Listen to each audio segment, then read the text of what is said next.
গুৱাহাটীৰ মাজমজিয়াত অত্যাধুনিক ষ্টাৰবাক্স নামৰ কফি বাৰখনলৈ আমি গৈ আছোঁ। এয়া চাওক, ষ্টাৰবাক্স নামৰ সেই অতি সুন্দৰ উদ্যানেৰে ভৰপূৰ কফি বাৰখন।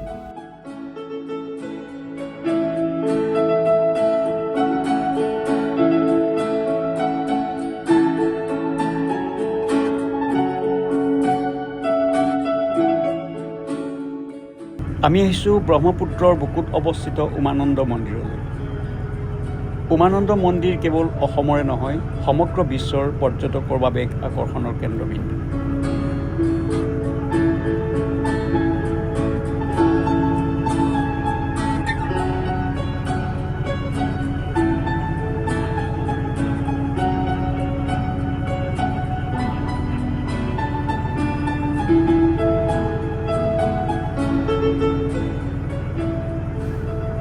আপোনালোকে ৰংমেলা টিভি চাই থাকিব। আমি এইদৰেই অসমৰ বিভিন্ন নতুন নতুন ঠাইসমূহৰ বিষয়ে বা ঐতিহাসিক ক্ষেত্ৰসমূহৰ বিষয়ে জনাই থাকিম। ধন্যবাদ।